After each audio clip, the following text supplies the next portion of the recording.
हरे राम राम राम हरे हरे। रामाय रामभद्राय श्रीरामचंद्राय वेदसे रघुनाथाय नाथाय सीताय पते नमः। नमो विष्णुपादाय कृष्णपृष्ठाय भूतले श्रीमते भक्तिवेदांत स्वामिन् इति नामिने नमस्ते सारस्वते देवे गौरवाणी प्रचारिणे निर्विशेष शून्यवादी पाश्चात्य देशतारिणे। हरे कृष्णा। तो सभी भक्तों का स्वागत है। आज हम भगवत गीता क्लास कर नहीं रहे क्योंकि बेस में लेट हो जाता हूँ। तो फिर जल्दी जल्दी फिर भगवत गीता का करना ठीक नहीं है। तो हम जब घर पे रहेंगे तभी भगवत गीता करेंगे। अभी हम सिर्फ भागवतम रीडिंग क्लास है वो करेंगे क्योंकि हम पढ़ रहे हैं शुरू से। तो आप लोग कैच तो कर पाते होंगे कि हम कहाँ पढ़ रहे हैं, क्या पढ़ रहे हैं, है ना। ये समझ में आता होगा कि आपका क्या बताया जाएगा, क्या चल रहा है, थोड़ा बहुत। तो अभी हम स्कंद 9 को पढ़ रहे हैं, जिसमें कि आ, सगर पुत्रों की भेंट, ये चैप्टर है। नहीं, वो चैप्टर तो समाप्त हो गया था। आगे वंशावली का चैप्टर चल रहा था, अंशुमान की वंशावली। तो उसमें हम देखते हैं कि किस प्रकार से जो सौदास थे वो क्या बन गए हैं, राक्षस बन गए हैं, क्योंकि उन्हें वशिष्ठ मुनि से श्राप मिला था। तो वो अब अपने राक्षस प्रवृत्ति के कारण एक ब्राह्मण जो संतान उत्पत्ति का प्रयास कर रहा था उसको खा जाते हैं। और जब खा जाते हैं तो उसकी जो पत्नी थी तो वो उनको श्राप वगैरह देती है। तो यही सब कुछ अभी चल रहा है यहाँ पे। और चलने से पहले एक बहुत दुखद न्यूज़ है। मेरे लिए तो है ही, आप लोगों के लिए शायद होगी कि नहीं होगी पता नहीं। लेकिन बहुत दुखद न्यूज़ है कि मेरे मृदंगा प्लेयर टीचर थे, मेरे मृदंगा टीचर। तो उनका शरीर छूट गया। वो आसाम गए थे। आप देख रहे होंगे, दिख रहे हैं सामने। ये मुझे मृदंग सिखाते थे। ये गुरुग्राम इस्कॉन है जो गुरुग्राम दिल्ली, दिल्ली एनसीआर में। वहाँ पे सेवा करते थे। बहुत अच्छा मृदंग बजाते थे, बहुत अच्छा, इतना अच्छा कि कह नहीं सकते। तो जगह जगह जाते थे और मृदंग मतलब सेवा करते थे। तो संकीर्तन के लिए ही कोई सेवा थी वहाँ पे, गुवाहाटी में, आसाम। तो वहाँ पे ब्रह्मपुत्र जो नदी है, रिवर है बहुत बड़ा। तो उसमें स्नान कर रहे थे। तो स्नान करते करते थोड़ा ये थे, और 10 डिवोटी थे टोटल जो गए थे। अपना इस्कॉन वृंदावन से थे कुछ, और कुछ यहाँ से थे। इस्कॉन गुड़गांव से सिर्फ ये अकेले थे, बाकी सब इस्कॉन वृंदावन से थे। तो थोड़ा चलते चलते चलते चलते दो डिवोटी मतलब डूब रहे थे, तो वो तो तैर के उस पार पहुंच गए। तो ये सोच रहे थे कि उनको ज़रूरत है सहायता की, तो ये लोग भी हाथ में हाथ पकड़ के आगे बढ़ते रहे। तो उसकी मिट्टी इतनी पोली होती है कि मिट्टी में धंस गए मतलब। तो मिट्टी में धंसते धंसते अंदर ही चले गए, और उधर से फिर बहाव आया, फ्लो आया, तो चले गए। तो फाइनली पुलिस वहाँ पे ढूंढ रही है शरीर को।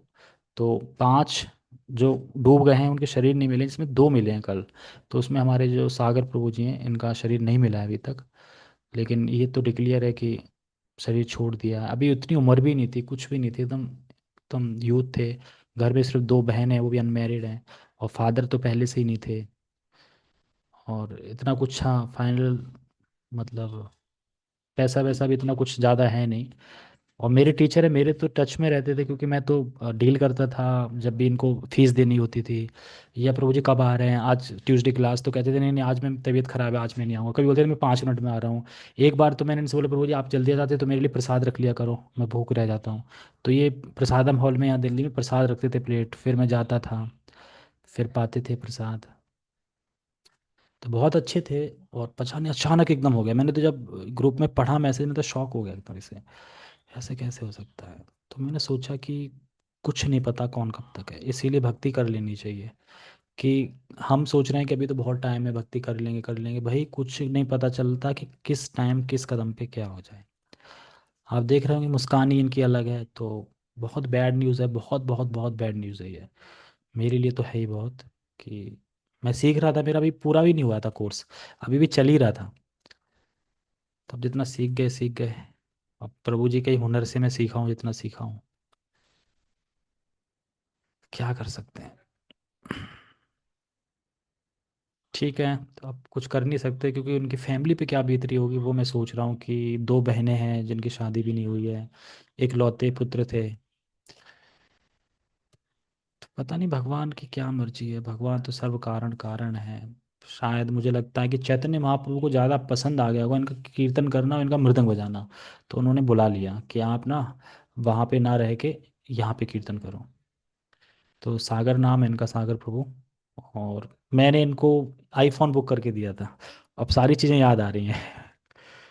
तो काफ़ी हम जानते थे इनको, बहुत अच्छे थे, मतलब प्रभु जी ने मिलाया था इनसे मुझे कि आप इनसे सीखिए, बहुत अच्छा बजाते हैं मृदंग। लेकिन अनुफ क्या बोल सकते हैं, अब ज़्यादा मैं तो बोल भी नहीं सकता, लेकिन वही है कि आप इससे ये सीख सकते हैं कि ये मत सोचिए कि मैं बहुत आगे तक जीऊँगा तो चलो कर लूँगा भक्ति बाद में। आप अभी से भक्ति करना स्टार्ट कर दीजिए, क्योंकि कब क्या हो जाए कुछ नहीं पता। नहाने जा रहे थे बताओ, 5 लोग हाथ में हाथ मिला के बढ़ रहे थे आगे, और जो तैरना जानता था उसमें से 5 डूबे, 5 में से भी एक बच गया क्योंकि उसे हल्का फुल्का तैरना आता था। तो थोड़ा झटपटा के तब तक टीम आ गई थी तो वो बचा लिया उसको। लेकिन इन लोगों को बिल्कुल तैरना नहीं आता था। तो यानी स्नान करो, लेकिन दूर से ही करो, मत दूर से मतलब अंदर मत जाओ। अगर तैरना आता है तो ही अंदर जाओ, और तैरना नहीं आता है तो अंदर मत जाओ। ठीक है, हम स्टार्ट करते हैं। तो हम 29 नंबर श्लोक पढ़ेंगे। ओके। माता जी आप उच्चारण करेंगी या मैं बोलूँ? आप करेंगे?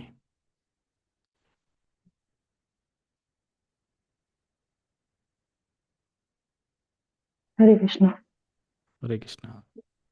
एष हि ब्रह्मणो विद्वान् तपः शीलगुणन्वितः आरिराध्युषुर्ब्रह्म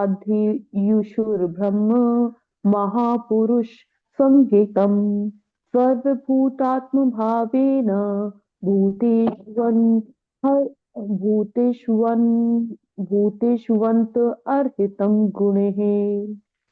हाँ यस, भूतेषु अंतर्हितम गुणे। यहाँ पे कह रहे हैं यह ब्राह्मण विद्वान अत्यंत योग्य, तपस्या में रत तथा समस्त जीवों के हृदय में वास करने वाले परमात्मा पर ब्रह्म की पूजा करने के लिए परम उत्सुक है। ब्राह्मण की पत्नी अपने पति को ऐसा दिखावटी ब्राह्मण नहीं मानती थी जो ब्राह्मण कुल में उत्पन्न होने के कारण ब्राह्मण कहलाता हो। तो पहले क्या होता था कि पहले ऐसा होता था कि ब्राह्मण कुल में अगर कोई जन्म ले लिया है किसी ने, तो वो सोचता था अरे मैं तो ब्राह्मण हूँ, मैं तो इन सबसे ऊपर हूँ, भले ही वो पालन नहीं कर रहा है लेकिन अपने आप को ब्राह्मण समझता था। लेकिन शिला प्रभुपाद जी बताते हैं कि अगर कोई ब्राह्मण कुल में जन्म लेने के बाद ब्राह्मण के गुणों को अर्जित नहीं करता है, ब्राह्मण की क्वालिटी नहीं है जिसमें, तो वो द्विज ब्राह्मण है। द्विज ब्राह्मण मतलब कि द्विज ब्राह्मण का मतलब है बंधु, ब्राह्मण का दोस्त। वो ब्राह्मण नहीं है, वो ब्राह्मण का दोस्त है। द्विज, द्विज बंधु है। द्विज बंधु मतलब जो द्विज है वो ब्राह्मण है। द्विज का बंधु, बंधु मतलब दोस्त, मतलब वो है नहीं वो। तो लेकिन ये जो ब्राह्मण थे वो दिखावटी नहीं थे, उनमें वाकई ब्राह्मण थे वो। तो ऐसा यहाँ पे बता रहे हैं। अब ब्राह्मण की यहाँ पे क्वालिटी भी बताई जाएंगी। प्रत्युत यह ब्राह्मण ब्राह्मण लक्षणों से युक्त होने से सचमुच योग्य था। यस्सा यल्लक्षणम प्रोक्तम, ब्राह्मण के लक्षणों का उल्लेख शास्त्र में इस प्रकार हुआ है। शमो दमस्तपः शौचम क्षान्तिर आजम वेवचा, ज्ञानम विज्ञानमास्तिक्यम ब्रह्म कर्म स्वभावजम। ये भगवत गीता का श्लोक है 18.42 का। शांति, आत्मसंयम, तपस्या, शुद्धि, सहिष्णुता, निष्कपटता, ज्ञान विज्ञान तथा धार्मिकता, ये गुण हैं जिनके द्वारा ब्राह्मण कर्म करता है। तो यानी ब्राह्मण का शांति, ब्राह्मण कभी भी क्रोधित नहीं होता किसी पे, मतलब शांति में होता है वो, हर परिस्थिति में शांति से रहना चाहता है। और मतलब इतना ज़्यादा पॉपुलेशन नहीं फैलाना चाहता, मतलब किसी भी चीज़ का कि हाव हल्ला ऐसा नहीं होता, शांति। आत्मसंयम, वो अपनी सभी इंद्रियों का संयम करके रखता है। तपस्या करता है, शुद्धि करता है, और सहिष्णु होता है। सहिष्णु मतलब कि सहन कर लेता है। निष्कपटता होता है, उसके अंदर कोई छल कपट नहीं होता कि अंदर कुछ और है बाहर कुछ और है। हालांकि हम लोगों में होता है, ये अंदर बाहर अलग अलग होता है, लेकिन जो ब्राह्मण होता है उसका अंदर बाहर एक ही होता है। ज्ञान विज्ञान तथा धार्मिकता, ये सब कुछ ज्ञान होता है उसे शास्त्रों का। विज्ञान, उसको प्रैक्टिकल विज्ञान भी होता है कि कैसे जीवन में उतारना है। और धार्मिक होता है। तो ये सभी गुण ब्राह्मण कर्म, तो ये सभी गुण मतलब जो ब्राह्मण कर्म करता है ऐसे गुणों से युक्त होके। तो ब्राह्मण को न केवल सुयोग्य होना चाहिए अपितु उसे वास्तविक ब्राह्मण कर्म करने चाहिए। ऐसा नहीं कि कुल से ब्राह्मण है, जाति से ब्राह्मण है और कर्म ही नहीं कर रहा है, ब्राह्मण है और सिर्फ एक बार ही नहा रहा है। अरे भाई, ब्राह्मण हो तो कम से कम 3 टाइम नहाना चाहिए ब्राह्मण को, लेकिन वो ब्राह्मण होके सिर्फ एक ही टाइम नहा रहा है, तो ब्राह्मण नहीं है। कहते हैं ना कि जो ब्रह्मचारी अ, सोने से डर गया और ब्राह्मण नहाने से डर गया, तो फिर ब्राह्मण नहीं है। किसी ने मैसेज किया है कि कुछ?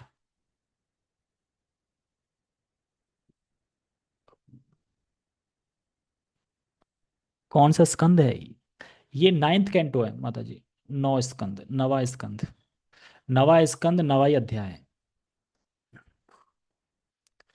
ठीक है। तो ब्राह्मण को न केवल सुयोग होना चाहिए, अपितु उसे वास्तविक ब्राह्मण कर्म करने चाहिए। योग्यता ही पर्याप्त नहीं होगी, मनुष्य को ब्राह्मण के कर्तव्य भी करने चाहिए। ब्राह्मण का कर्तव्य है कि वह परब्रह्म कृष्ण को जाने, परब्रह्म परम धामम पवित्रम परम भवान। क्योंकि यह ब्राह्मण वास्तव में योग्य था और ब्रह्म कर्म में लगा था, अतः इसका वध करना अत्यंत पापपूर्ण कृत्य होगा। ब्राह्मण की पत्नी ने अनुनय विनय की कि उसके पति का वध ना किया जाए, लेकिन क्योंकि वो आसुरी गुणों से युक्त थे वो राजा, तो वो नहीं माने। ठीक है, नेक्स्ट श्लोक पढ़िए। को अयम ब्रह्म ऋषि वर्यस्ते राजर्षि प्रवराद विभु कथर कथमर्हति धर्मज्ञ वधम पितुर्रिवाच मतः मजहा। हाँ, धर्मज्ञ वदम पितु एव आत्मजा। हे प्रभु, तुम धार्मिक सिद्धांतों से पूर्णतः अवगत हो। जिस तरह पुत्र कभी भी अपने पिता द्वारा वध्य नहीं है, उसी तरह इस ब्राह्मण की राजा द्वारा रक्षा होनी चाहिए, ना कि वध। तुम जैसे राजर्षि द्वारा इसका वध किस तरह उचित है? तो वो ब्राह्मण पत्नी बता रही है उसको, ये कैसे आप कर सकते हो, क्योंकि किसी भी परिस्थिति में ब्राह्मण का वध नहीं होना चाहिए। क्योंकि जब अश्वत्थामा का वध करने के लिए बोला कृष्ण ने कि अर्जुन कर दो वध, यही है हत्यारा, सोते हुए पांडवों का वध कर दिया इसने। तो अर्जुन कहता है अरे ये ब्राह्मण है, कैसे वध कर दूं? अरे ब्राह्मण है लेकिन अपने कर्म ही नहीं कर रहा है ब्राह्मण के, तो वध कर देना चाहिए।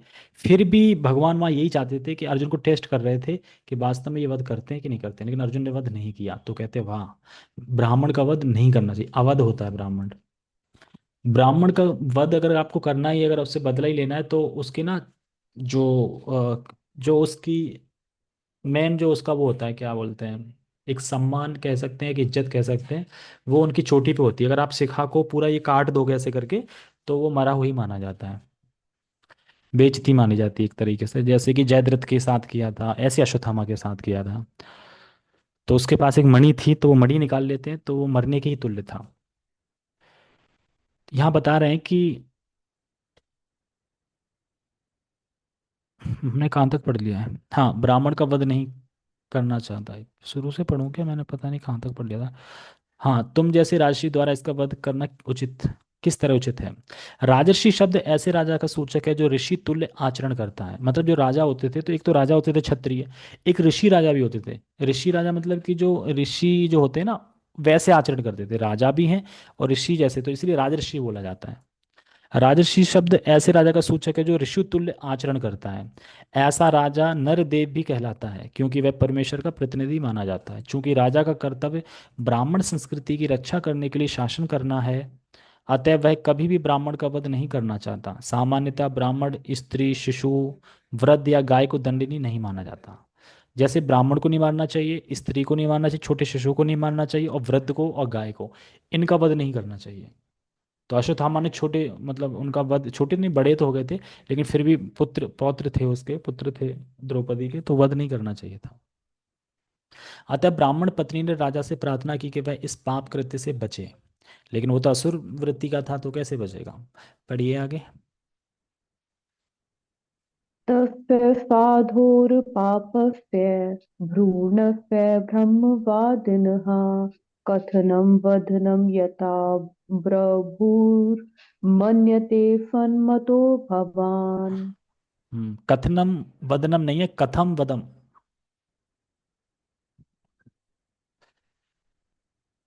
तुम विख्यात हो और विद्वानों में पूजित हो, तुम किस तरह इस ब्राह्मण का वध करने का साहस कर रहे हो, जो साधु, निष्पाप तथा वैदिक ज्ञान में पटु है?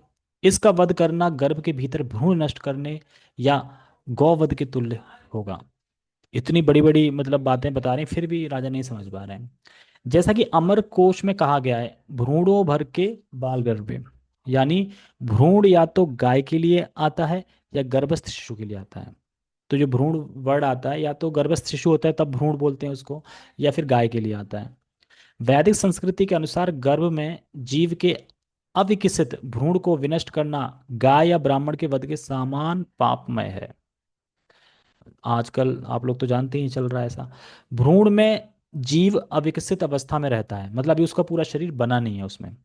सबसे पहले कान की इंद्री बनती है, और कान की ही इंद्री सबसे लास्ट में नष्ट होती है। इसीलिए कान बहुत इंपॉर्टेंट है, सुनना चाहिए। भ्रूण में जीव अविकसित अवस्था में रहता है। यह आधुनिक वैज्ञानिक सिद्धांत की जीवन रसायनों का संयोग है, निरर्थक है। विज्ञानी जन जीवों की रचना नहीं कर सकते, यहाँ तक कि अंडे से निकलने वाले जीव की भी। फिर भी विज्ञान कहते हैं हम कुछ समय बाद ना हम आत्मा को बना लेंगे। या कुछ लोग तो यही कहते हैं कि ये जो मटेरियल वर्ल्ड है, ये जो पांच चीजें हैं, पृथ्वी जल अग्नि वायु, यही मिलके आत्मा आ जाती है। यही मिलके इसी से आत्मा बन जाती है, और फिर उसके बाद यही सब नष्ट हो जाता है। वैसे कोई आत्मा नहीं है, मतलब ये शरीर ही आत्मा है, यही चलायमान हो जाता है।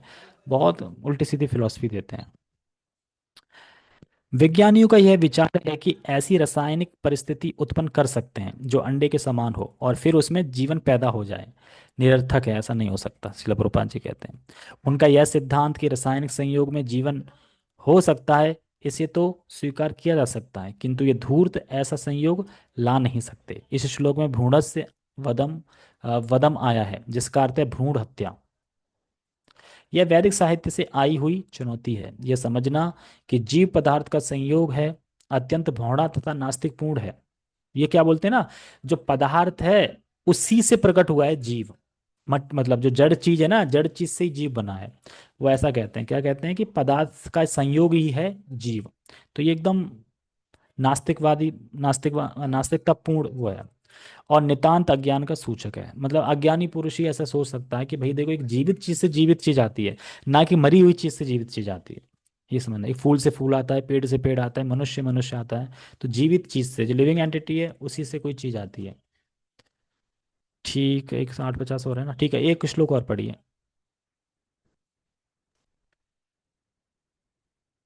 यद्ययं क्रियते भक्ष्यस्तर्हि मां खादपूर्वतः न जीव्यसि न जीवि जीविष्यये विनायेन क्षणं चामृतकं यथा। हाँ, मैं अपने पति के बिना एक क्षण भी जीवित नहीं रह सकती।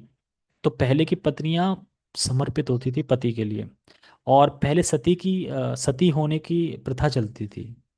क्योंकि जब माद्री के कारण पांडु महाराज की मृत्यु हो जाती है, तो तो जो माद्री थी वो सती हो गई थी स्वेच्छा से।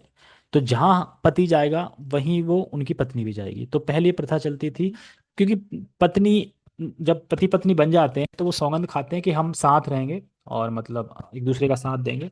तो मृत्यु के समय भी एक दूसरे का साथ देना होता है। और उस टाइम पे क्या होता था कि जहाँ पति जाएगा वही गंतव्य पत्नी का होगा, इसलिए सती होती थी। लेकिन अब कोई सती होना नहीं चाहता, क्योंकि इतना प्रेम है नहीं। अब तो स्वार्थ पे टिका है, सारे रिश्ते स्वार्थ पे टिके हैं, माँ को छोड़ के। माँ का रिश्ता भी कहीं कहीं धूमिल हो गया है, लेकिन माँ को छोड़ के बाकी सभी रिश्ते स्वार्थ पे हैं। अगर विश्वविद्यालय पर वो कमाना दे बंद कर दें, तो देखो फिर कितनी सुनने को मिलेंगी, बहुत सारी सुनने को मिलेंगी। और जब तक कमा के दे रहे हैं तब तक तो ठीक है, ठीक है। तो यानी स्वार्थपूर्ण रिश्ते हैं सारे। लेकिन पहले ऐसा नहीं होता था, पहले स्त्रियां अपने पति के साथ मरती थी। तो इसीलिए यहाँ पे बता रहे हैं, मैं अपने पति के बिना एक क्षण भी जीवित नहीं रह सकती। यदि तुम मेरे पति को खा जाना चाहते हो तो अच्छा होगा कि पहले तुम मुझे खा लो, क्योंकि मैं अपने पति के बिना मृतक तुल्य हूँ।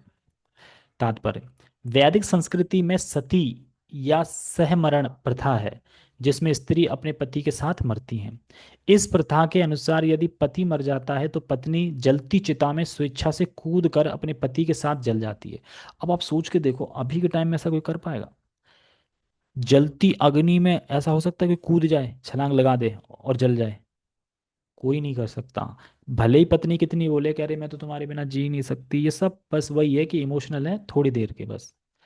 अगर अच्छा सच में नहीं जी सकती है, ठीक है तो मर जाओ। नहीं कैसे मर जाऊं, बच्चे हैं देखना है, वो है ये है। अरे बच्चे को तो भगवान पाल लेंगे, उसकी टेंशन मत लो आप। सबको भगवान ही पाल रहे हैं, हम हमारा मूर्खता है, हम सोच रहे हैं कि हम पाल रहे हैं। लेकिन ये प्रथा इसलिए बंद कर दी गई क्योंकि अब जबरदस्ती लोग झोंक देते हैं कि अरे चलो ये भी जाए। लेकिन इच्छा होनी चाहिए, मतलब खुशी से, स्वेच्छा से। तो वो चीज़ नहीं है अभी। और पहले स्वेच्छा से कूद जाती थी, अपने पति के साथ जल जाती थी। इस श्लोक में ब्राह्मण पत्नी द्वारा इस संस्कृति की अभिव्यक्ति हुई है। परिवर्तन पति विहीन स्त्री शव तुल्य है। यानी जिस पत्नी का अगर पति नहीं है तो वो शव तुल्य है। अतः वैदिक संस्कृति के अनुसार कन्या का विवाह होना आवश्यक है। यानी शास्त्र तो कहते ही हैं कि स्त्री को शादी करनी चाहिए, मतलब शेल्टर में रहना चाहिए। यह उसके पिता का उत्तरदायित्व है। भले ही कन्या को दान कर दिया जाए अथवा पति के एक से अधिक पत्नियां हों, किंतु कन्या का विवाह होना ही चाहिए। यही वैदिक संस्कृति है। स्त्री को सदैव पराश्रित माना जाता है। बचपन में वह अपने पिता पर, युवावस्था में अपने पति पर, और वृद्धावस्था में अपने सयाने पुत्र पर आश्रित रहती है। ये तो आप देखते ही हैं कि किसी न किसी के शेल्टर में स्त्री रहती है। मनु संहिता के अनुसार वह कभी स्वतंत्र नहीं होती, जैसी स्वतंत्र होगी वो शिकार बनेगी। मतलब स्वतंत्र मतलब है कि अपने मन से चलना, है ना, बाहर जॉब करना, ये करना वो करना, तो शोषण होने का चांस ज़्यादा रहते हैं। इसीलिए सल्टर में बताया गया है, क्योंकि सल्टर हुई स्त्री को सुरक्षा भी मिलती है और कोई शोषण भी नहीं करता, सोचता अरे ये तो शेल्टर में है। लेकिन जो लोग हैं आजकल के कलयुग के लोग, वो चाहते हैं शेल्टर लेस कर दो स्त्रियों को, ताकि हम भोग कर सकें। बस ये होता है। स्त्री स्वाधीनता का अर्थ है है कष्टमय, सॉरी, स्त्री स्वाधीनता का अर्थ है कष्टमय जीवन। इस युग में कितनी ही लड़कियां अविवाहित हैं और वे झूठे ही अपने को स्वतंत्र समझती हैं, किंतु उनका जीवन कष्टमय है। यहाँ एक ऐसा दृष्टांत है जिसमें एक स्त्री यह अनुभव करती है कि अपने पति के बिना वह शव मात्र है। तो एक्चुअली यही है कि पति के बिना पत्नी की कोई लाइफ नहीं है, वो शव मात्र ही है। लेकिन आजकल के जो चल रहा है उसमें सती होने की प्रथा नहीं है, क्योंकि कोई होना ही नहीं चाहता, वो स्वेच्छा से होता था इसलिए। तो इसलिए ऐसा नहीं है, ठीक है। बाकी हम पढ़ेंगे कल 33 नंबर श्लोक से।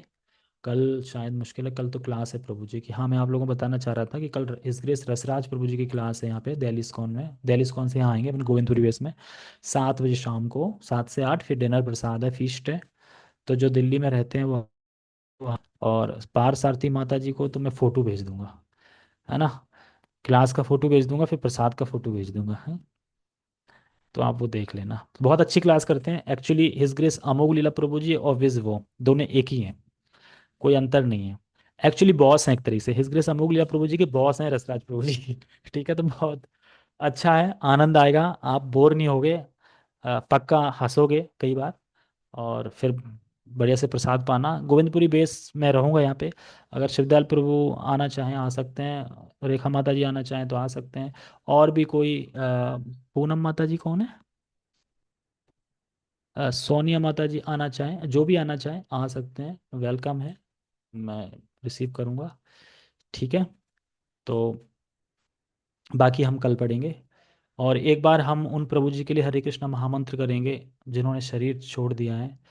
तो उनके लिए प्रार्थना करेंगे, मेरे टीचर हैं वो, तो मुझे थोड़ा दुख हो रहा है उनके लिए बहुत। होना ही चाहिए, सबके लिए होना चाहिए, लेकिन हम उनके लिए हरे कृष्ण महामंत्र की प्रार्थना करेंगे कि वो भगवान के चरणों में उन्हें प्रेम प्राप्त हो। और वहाँ पे वो मृदंग का कंटिन्यू करें, वहाँ पे चैतन्य महाप्रभु के लिए मृदंग बजाएं, ठीक है। ओके, हरे कृष्णा हरे कृष्णा।